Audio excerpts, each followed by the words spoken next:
Thank you. First of all, thank you for the organization, for the kind invitation. It's a great opportunity to be here and talk to all these very active people in this optical communication area. And thank you also for Marcelo Segato. I was not able to come yesterday, so he kindly extended the dates of the presentation, so thank you, Marcelo.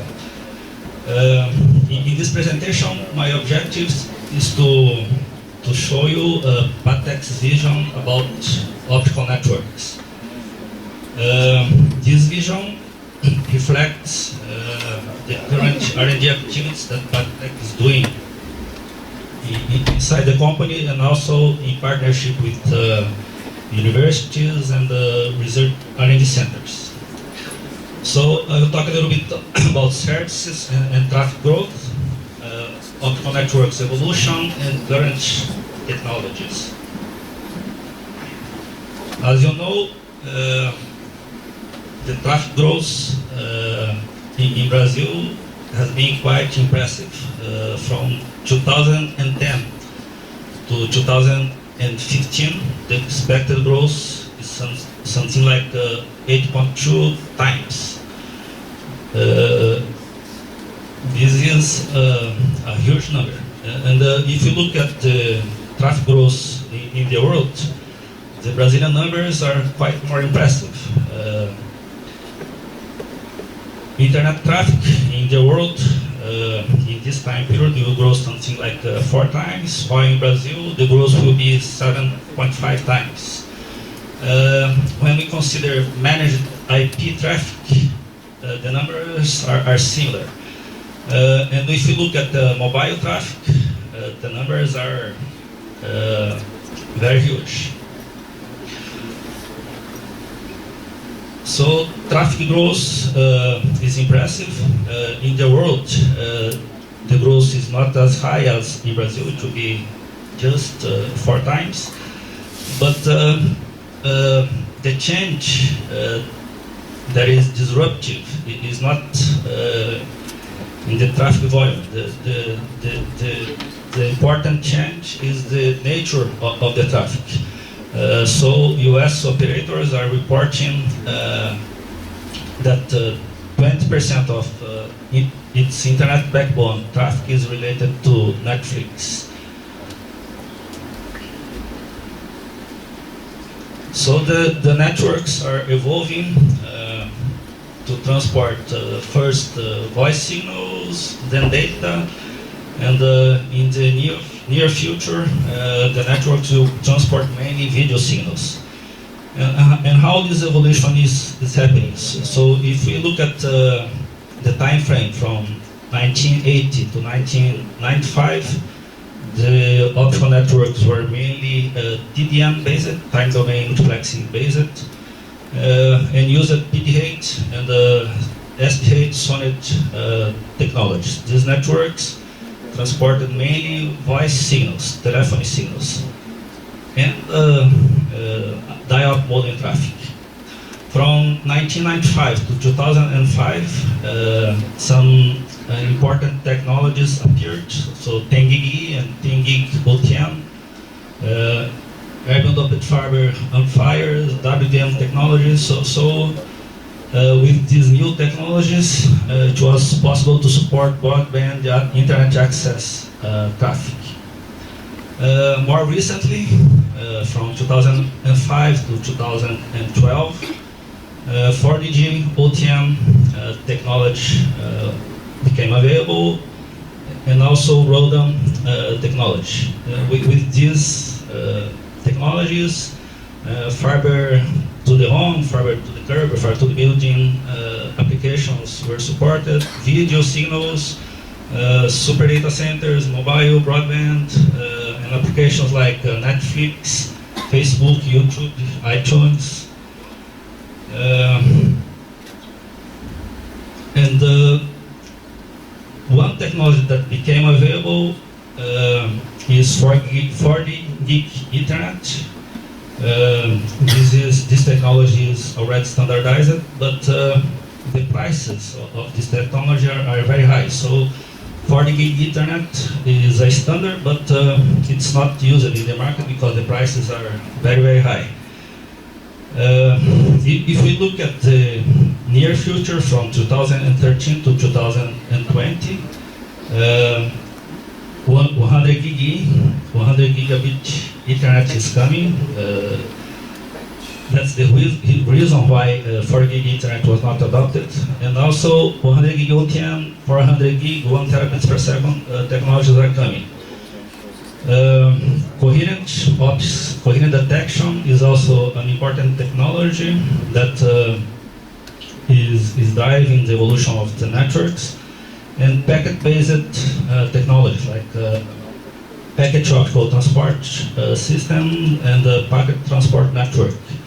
So all these technologies will be able to support mainly video traffic.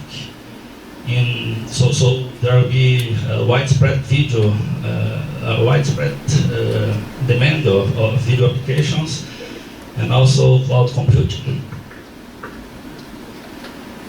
Another way to look at this evolution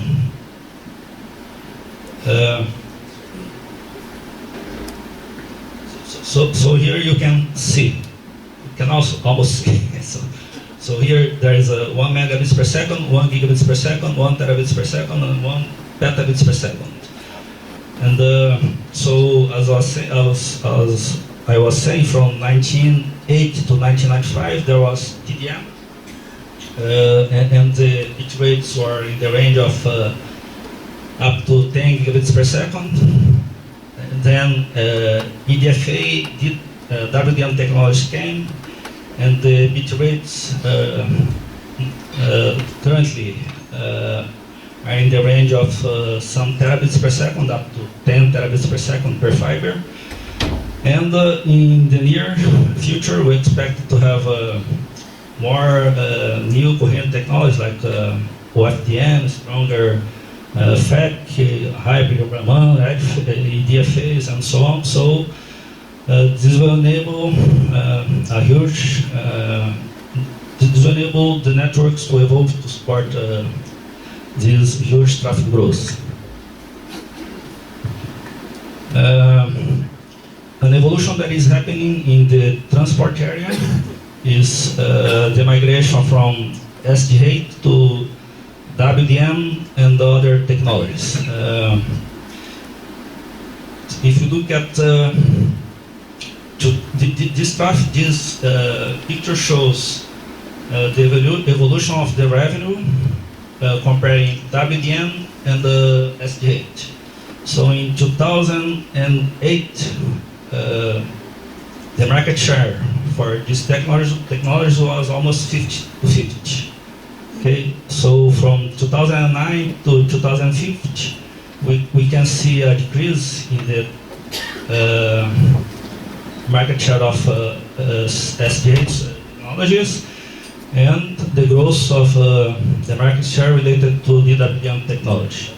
And in 2015, it's expected that something like 75% of the market will belong to WDM, not to SDH.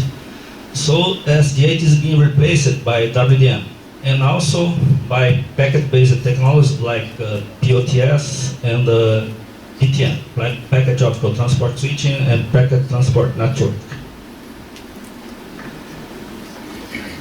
So why is this change happening? It's because some SDH, mainly SDH technology, has some limitations. So the traditional approach in the optical networks is to use something like this: IP over SDH over DWDM. SDH provides circuit switching, protection, traffic restoration, and so on. And DWDM provides long distance connections and lambda switching. This was a good approach until some years ago, But this approach has been changing because SDH has some network limitations. So SDH is efficient and flexible, but it does not scale. SDH doesn't have a 100 gig interface standard. The equipment has capacity in the range of 604 gigabits per second. And SDH has a very high cost when compared with Ethernet technology. Another approach that excludes the use of SDH is to use IP directly over DWDM. Okay? This could be a choice, but it's not good because when this approach is used, it's not possible to use a circuit switching technology between these two layers to offload the traffic of the routers. Okay, so IP over DWDM is a good approach, but it has a very high cost because the routers ports are very expensive and consumes a lot of power. Another limitation of the current networks is the direct detection technology that are currently used. So direct detection has severe performance limitations at high bit rates in the range of 100 gigabits per second and higher. So the networks have to evolve. Until some years ago, SDH was used with some limitations, but some enablers are, some technology enablers will allow the network to support the high growth of the traffic in the networks. So POTS is a packet-based technology. It is used in conjunction with OTN. And OTN here means ROADMs and OTN switching. Okay, so with this new approach, it's possible to use 100 gigabits per second interface, standardized 100 gigabits per second interface, 100 gig BT Ethernet, and O24, it's an OTN interface, and this kind of equipment can support terabits per second aggregation capacity. So SDH stopped at 640 gigabits per second capacity. So, and this kind of technology can support switching capacity in the range of tens of terabits per second. Another technology that is coming is packet transport network. It's based on Ethernet technology, so it has a much lower cost than SDH technology, and it provides also protection and restoration in a similar way. It looks like SDH. It provides carrier class, multi-service architecture, and math services like ELAN, E3, E-line, and the switching capacity is in the range of 10 gigabits per second up to 1 terabits per second. And this capacity is good enough to provide the routers traffic offloading. Another important enabler is coherent optics. So coherent optics increases fiber capacity significantly with increased optical spectral efficiency. So in the same optical bandwidth, it's possible to transport more optical channels than using standard or the current on-off key modulation. And coherent optics also allows higher performance with chromatic dispersion and PMD compensation at the electronic level. So with these enablers, with these new technologies, some important important requirements of the networks can be met. So in the core part of the network, using the POTSs, it's possible to have very high capacity networks, backbone networks, achieving very long distance. And in this part of the network, it's important to transport large pipes of information. So it's not important to have a statistical multiplexing. So routers and Ethernet switches, and so this kind of technology is not required in this part of the network to provide statistical multiplexing, because traffic here is already aggregated. The statistical multiplexing is not important. And circuit transport and circuit switching is done in this part of the network.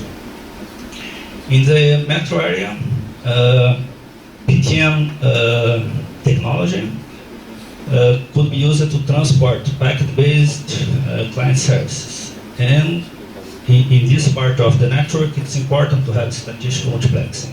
So packet-based solutions are important in this part of the network. In the access area, it's important to have a high capillarity to provide triple play services for the end users. So now I will take a look at these parts of the networks: the core part, the metro, and the access. So in the core network, with the current technology, it's possible to transmit 100 channels of each one with 100 gigabits per second in distance up to 9,000, 12,000 kilometers. Okay. It's possible because coherent detection using digital signal processing that allows electronic chromatic dispersion and PMD compensation increases the performance of the transmission a lot. The use of advanced modulation formats provides higher spectral efficiency and higher transmission capacity per fiber. Also, in the core part of the network, wavelength select switch ROADMs can be used. It's an evolution from the simple point-point architectures or topologies to mesh and ring topologies. This kind of network can provide traffic protection and restoration using A-zone GMPLS control plane. This control plane also provides more flexibility to network, allowing faster service provisioning. So the current technology uses ROADMs with 5 to 9 degrees. Okay, so this is an example of a node with 4 degrees, but 5 and up to 9 degrees are possible. Added-drop architectures like colorless, directionless, and contentionless are not important at this moment because they are still very expensive, but in the near future, these kind of added-drop architectures will become feasible commercially.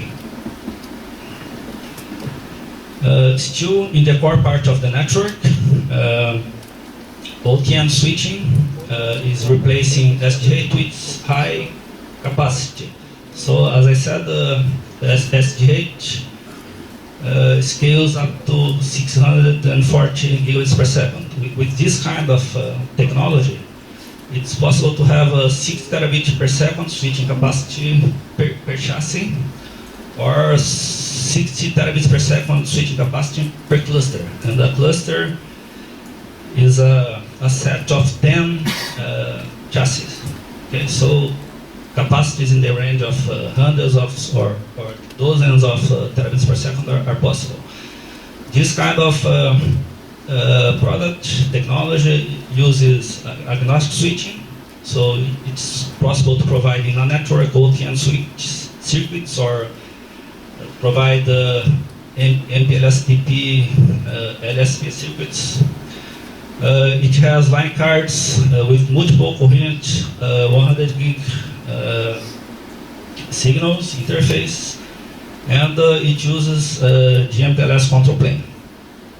The architecture of this product is prepared for a very high availability. So in this picture we can see some line cards that are connected to switching cards. So the traffic of each line card is load balance among the switching cards, and if there is a switching card failure, the others will take the traffic. So there is no such disruption when the switching card failure happens. In the metro network, technologies like MPLS-TP, that's also based on packages, replacing SDH with lower cost and higher capacity. Lower cost because it's based on Ethernet technology, and higher capacity because it supports interfaces like 10 gig and it will support in the future 100 gig. So this kind of technology can support MAC services, synchronization, functionalities to provide frequency synchronization with CT or time of day synchronization with IEEE 1588 V2, and Ethernet OEM, also based on IEEE standards. The MPLS-TP switch can be combined with lambda switching. In this example, it's a 2 degrees roll-down to provide a very high capacity node in the metro area. OTN switching could also be used here to transport mainly video signals. And in this part of the network, the GMPLS control plane will be also important. In the access part of the network, the current technology that's in use, it's GPON. It's a gigabit capable passive optical network.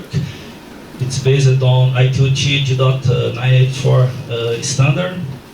And with this technology, it's possible to provide in a passive optical network triple play services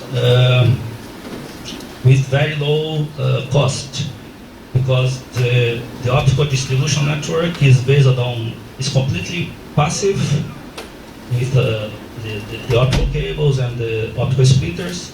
So the OPEX in this kind of network is very low, and the capacity that can be provided to the end users are very high.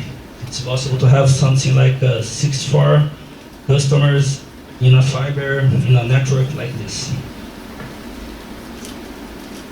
So in summary, in the core part of the network, DWDM technology with 100 gig per lambda is used with OTN switching with 6 terabits per second switching capacity per chassis, or 6 terabits per second per cluster. Lambda switching is also important with 5 to 9 degrees roll-down. In the metro area, OTN, DWDM, or MPLS transport can be used with MPLS-TP or OTN switching, and also lambda switching with 2 degrees roll-downs. And finally, in the access part of the network, GPON is the technology of choice. So thank you very much. I hope that this brief presentation could provide to a vision about what Padtec is doing in this area. So Padtec has R&D activities related to all these technologies that are represented. Thank you.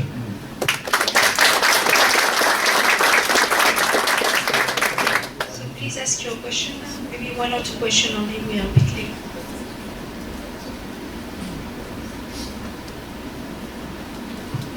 Thank you very much for your presentation on the vision and roadmap of Padtec. Really appreciate it. Could you comment what is the view or what are your intentions on the client side? Yes, on the client side, currently we have a product that is already available in the market. It's based on GPON technology. Okay, so with these products we can provide triple play services, so the, IPTV, broadband internet access, bots, telephony. Okay, so this is the current situation, and for the future we intend to use X GPON. It's a 10 gig technology. The current GPON technology is based on 2.5 gig components. So X GPON will be 4 times faster. And there is also come DWDM PON. Okay, so this is the roadmap. Now we have a GPON. In the near future, we intend to have X GPON. And in 2 or 3 years, we will have a DWDM PON. Okay. Thank you. Yeah. Last question.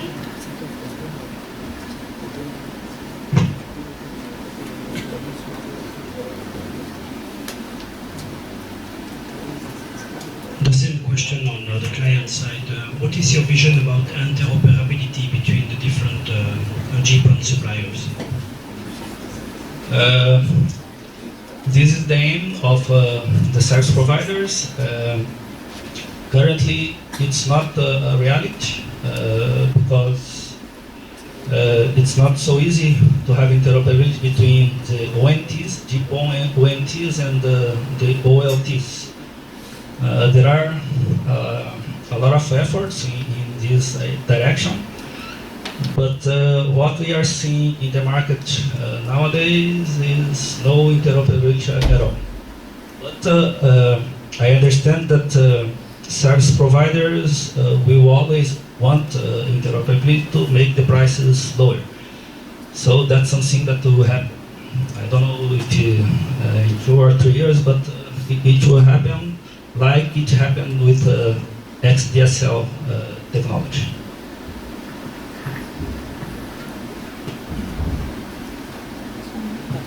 Thank you. So let's thank our speaker.